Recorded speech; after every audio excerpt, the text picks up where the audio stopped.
Hello, nice to meet you all. It's my honor to join this workshop today. So I will start my presentation. I will share my slide. Divine law and natural law in Second Temple Judaism and the acceptance of Gentiles in early Christianity. Introduction. The following text from Jeremiah contrasts the natural world's obedience to God's commands with the disobedience of human beings. Do you not fear me, says the Lord? I place the sand as a boundary for the sea. Though the waves toss, they cannot prevail. But this people has a stubborn and rebellious heart. This text contrasts the image of the sea, which follows God's decrees and does not cross the coastline, with the Israelites who disobey the Lord. In this text, through the appearance of the natural world perceived by human experience, the order behind it is observed, and the natural world that conforms to that order is contrasted with the people who disobey God and act unjustly. This point of view developed further after the Second Temple period, and it is considered that this point of view later had a significant impact on the understanding of Gentiles in early Christianity. In sections 1 and 2, this paper confirms two trends that emerged from this point of view during the Second Temple period. One of these trends is related to the formation of the concept of Israel's holiness and the impurity of Gentiles. The other is developed through dialogue with Stoic theory of natural law during the Hellenistic period. Section 3 deals with how the earliest Christian community accepted the Gentiles who were supposed to be impure and formed a new community. This presentation is based on the contents of my previous articles in Japanese. Section 1, Holiness of Israel and the Impurity of the Gentiles. 1.1, Concepts of Impurity in the Hebrew Bible. There has been much debate about the significance of the concepts of holiness and impurity in the Hebrew Bible.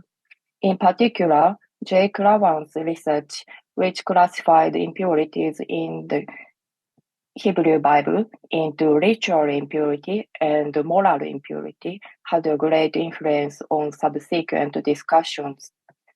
C. Nihan argues that this terminological distinction is problematic in several respects, and he suggests physical impurity and not ritual impurity. C. E. Hayes points out that in addition to the concepts of ritual impurity and moral impurity, the concept of genealogical impurity was newly formed under Ezra's reforms during the Second Temple period. 1.2, the holiness of Israel and the impurity of Gentiles. The book of Ezra, which describes the people of Israel rebuilding their community after the exile, describes the people of Israel as the holy seed, Zerah HaKodesh, and mentions the prohibition and dissolution of marriages with other peoples. Behind this text of Ezra 9:11, the existence of the text of Leviticus 18:24-30 is pointed out. Leviticus 18 admonishes the people who are about to enter the promised land to keep the statute and the laws of the Lord, lest they be spit out by the land like the former nations. Leviticus 18 belongs to the Holiness Code, and according to the Hayes, although excluded from the system of ritual purity and impurity detailed in Leviticus 12 to 15, Gentiles, no less than Israelites, are candidates for a second mode of impurity, moral impurity, and that moral impurity is the central theme of the Holiness Code. And since neither ritual impurity nor moral impurity presupposed an inherent impurity in the Gentiles, Hayes argued that the establishment of an entirely impermeable boundary between Israelites and Gentiles would require the articulation of an entirely different kind of impurity, an impurity that cannot be redressed or eradicated. Hayes calls this new concept of impurity genealogical. Ezra 9, 11 to 12 links the text of Leviticus 18, which talks about the defilement of the land of Israel by the former peoples, with Gentile impurity, and provides the grounds for prohibiting and dissolving intermarriage. 1.3 Text contrasting nature and humans. We have seen above that the concepts of Israel's holiness and Gentile impurity were the premises of Ezra's post-exilic reforms. Here, by analyzing the texts which contrasts the natural world obedient to God's commands and the disobedient human beings, we can understand the positioning of the holiness of Israel and the impurity of the Gentiles more clearly. Let's look at 1 Enoch chapter 2 to 5 as the Second Temple period texts that can confirm the contrast with the natural world. This text describes the luminaries of heaven. Each one of them rises and sets, and they do not divert from their appointed order. All the work of God as being manifested does not change on the earth. All his work prospers and obeys him, and it does not change, but everything functions in the way in which God has ordered it, and the seeds that do not part and they fulfill all their duties. This contrasts with the wicked ones who have not done the commandments of the Lord. And on the other hand, it says that the elect shall inherit the earth. Here we can see a contrasting depiction of obedient nature and the elected ones versus wicked ones. And when we trace the expression inherit the earth in the Hebrew Bible, most notably in Isaiah 60:21, we see that those righteous ones are said to be the shoot that I planted. This planting metaphor, along with the expression in Isaiah 61:3 of oaks of righteousness, is thought to have influenced the self-understanding of the Qumran community with the eternal planting. It can be seen that the concept of Israel's holiness as the holy seed is transformed from ethnic Israel to its sectarian members. Section 2. One God and God as Creator and Natural Law. As another trend related to the text of the contrasting depiction of nature and humanity, let us look at its development through dialogue with Stoic theory of natural law during the Hellenistic period. 2.1 Natural Law and Morals. As in Jeremiah chapter 5 mentioned earlier, in the prophetic writings, there is a point of view that denounces human injustice in comparison to the order of nature. It can be inferred that such a viewpoint developed further in and after the Second Temple period. And in the Hellenistic period, we can see this development through dialogue with the natural law theory of Stoic philosophy. The Stoic motto is to live in harmony with nature. According to Stoic philosophy, nature is God, and human beings are born and raised by nature.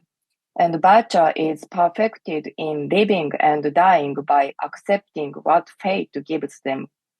The perspective that links the cosmic or universal order with a moral code also connects with the semantic realm that the term fear of God has occupied in the wisdom traditions of the ANE and ancient Israel. Fear of God was originally a concept of universal morality, not limited to the people of Israel. Also, as we saw in section 1, even in understanding of impurity in ancient Israel, moral impurity was targeted not only at the people of Israel, but also at the Gentiles. And here we see a connection with the perspective of universal moral law. 2.2 One God and God as creator and natural law. When we look at the dialogue with the Stoic philosophy of natural law theory in Second Temple Judaism, we observed a new position of a Greek concept of physis within the Jewish religious worldview. The Jewish religious worldview referred to here is the worldview depicting Yahweh, the God of Israel, as the creator of the world. In ancient Israel, narrowly defined monotheistic beliefs and monotheistic views of God are said to have been established in 2nd Isaiah, who speaks of Yahweh as the creator. When viewed from the viewpoint of this monotheism and creator God belief, the natural world is no longer perceived as nature existing by itself, but as a world created by God. 4th Maccabees, chapter 5, is an example of dialogue with the theory of natural law in Judaism based on the worldview of the Creator God. From the words of Eleazar, in response to the persuasion by the Syrian king Antiochus to force the old Eleazar to eat pork sacrificed to idols, it is evident that although Stoic terminology is used, the worldview is no longer that of Stoic philosophy. In these words of Eleazar, we can see the connection between the law given by God, the creator of the world, and the laws of nature in Stoic philosophy. 2.3 Connection of the Torah and natural law. Above, we have seen the connection between the Torah and the natural law. This connection can be clearly seen in the word of Philo, a diasporic Jew like the author of 4th Maccabees. The connection between nature and the Jewish way of life is a central subject in Philo's overall work, and the most prominent strategy he took to inscribe Jewish customs into nature is his association of Mosaic law with the law of nature. And the basis of the connection, according to Philo, is that the God who gave Israel the law of Moses is the creator who governs the natural world. It is clear that the background for Philo's point of view is related to Stoic thought. Hindi Naiman says that Philo's conception of the law of nature is indebted to both Platonism and Stoicism, but points out that for Philo's philosophically educated readers, there is a presupposition that the law of nature in accordance with which we should live is necessarily an unwritten law, which transcends the written laws of any human polis. In analyzing the inner logic of Philo's thinking, Nyman says the laws of Moses is more than a code of rules, because the law of Moses includes the lives of the patriarchs and is an expression of the life of Moses. Furthermore, the patriarchs and Moses are portrayed by Philo as sages living in accordance with nature.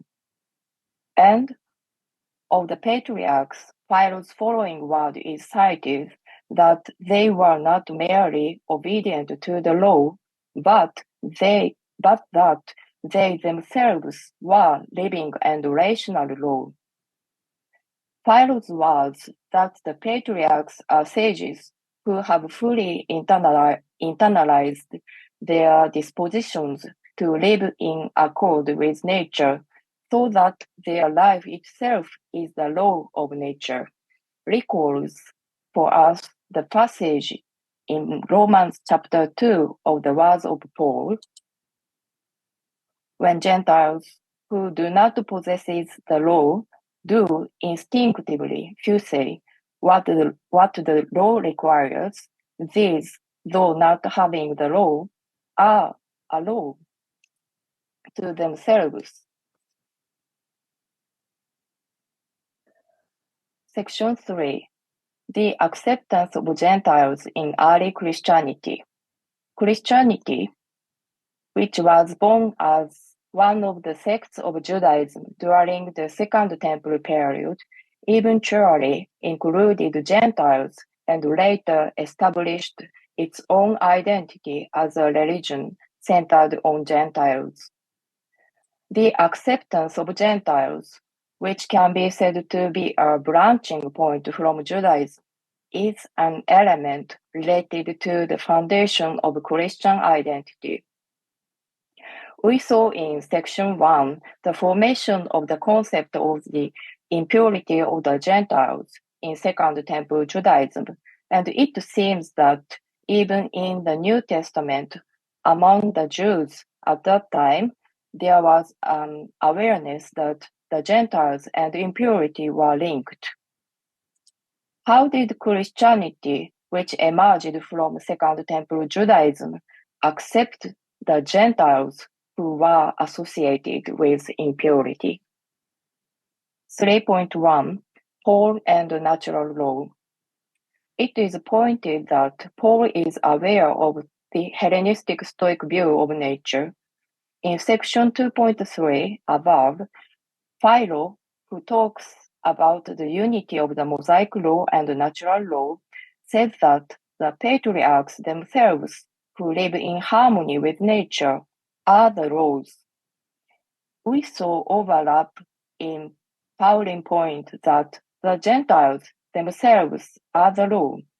However, if we compare the two in more detail, Philo argues that the patriarchs, before the granting of the Mosaic law as a written law, were themselves laws, natural law equal Mosaic law, because they lived in harmony with nature. On the other hand, Paul uses the point that the universal law, natural law, applies to all creatures, and the fact that Gentiles don't have the Mosaic law and shifts the embodiment of the law from patriarchs to Gentiles. This is an important turning point. Here, Paul abandons the differences in ethnic origin of the embodiment of the law. In other words, here, Paul denies what Hayes calls genealogical impurity, which was supposed to be the innate impurity of the Gentiles. During the Second Temple period, even if they are not the patriarchs of Israel, but Gentiles, if they naturally do what the law requires, they themselves are the law. For Philo, it was said spreading the Torah definitely did not imply a universalization of its principle, but an assimilation of others is his concern. But Paul's concern is to make the Gentiles members of the new community of faith on an equal footing with the Jews, not in addition to the Jews. Then, when Paul says the Gentiles do instinctively what the law requires, what exactly does what the law requires mean? 3.2 Paul and the law of love of neighbor. Discussions of Paul's notion of the law have not yet reached a consensus. Here, in particular, I will focus on the passages in Galatians chapter 5 and Romans chapter 13, where Paul refers to his law of love for one's neighbor. In Galatians chapter 5, the recognition that the commandment of love for one's neighbor is a summary of the whole Torah, and in Romans chapter 13, the recognition that the commandment of love for one's neighbor overlaps the second half of the Ten Commandments can be seen. Both perceptions can be confirmed in multiple documents in and after the Second Temple period. Also, in connection with the latter perception, it is pointed out that there were those in the Second Temple period who thought that the whole Torah could be represented by two overarching commands, Deuteronomy 6:5 and Leviticus 19:18, and that the words of Jesus about the most important commandments are probably connected. In connection with Paul's reference to the law of love for one's neighbor, Sanders objected to the view that Paul observed the moral law and opposed the ritual law, stating that the division in ancient Judaism was not distinction between the ritual law and the moral law, but those which governed relations between humans and God, and those which governed relations among humans. And the part of the law that Paul rejected was neither the ritual law nor the commandments which governs relations between humans and God, but the aspect of the law which were against his own mission, those which separated Jews from Gentiles in the people of God. Recalling that there was recognition that the law of love for one's neighbor also covered non-Jews, it can be inferred that this redefined concept of the law could have been an effective concept for Paul to establish a new religious community of Jews and Gentiles.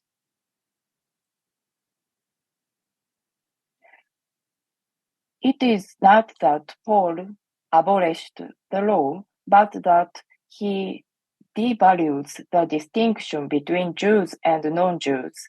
And we can see that Paul, reconstructing the concept of the law, applies it equally to members of a united new faith community of Jews and Gentiles. Conclusion. In this study, we traced the concept of purity and impurity from ancient Israel to Second Temple Judaism and early Christianity. Then we explored the contrasting depiction of obedient nature versus disobedient humanity. We could observe the development of the concept clearly. In section 1, as one trend of the development, we saw that Israel's holiness is transformed from ethnic Israel to sectarian members. In section 2, as another trend of development connected with obedient nature, we saw the dialogue with the Stoic theory of natural law. And in section 3, we considered how the early Christian community accepted Gentiles connected with impurity at that time. Through analyzing Pauline concentration on the commandment of love of neighbor, we could conclude that Paul is aware of the Hellenistic Stoic view of nature, and he, using and reconstructing the anticipating concepts, devalues the distinction between Jews and non-Jews and aims to establish a new united faith community of Jews and Gentiles. Interestingly and astonishingly, it has been pointed out that Christianity, which was born as one of the sects of Judaism, later used the holiness concept for themselves, which the Jewish sectarians had previously used. This process in the early Christian community relates in complicated ways to both of the two trends which we traced today. In this study, we focused on how the earliest Christian community accepted others because I think that this point is an important and essential element of Christianity. Thank you very much for your attention.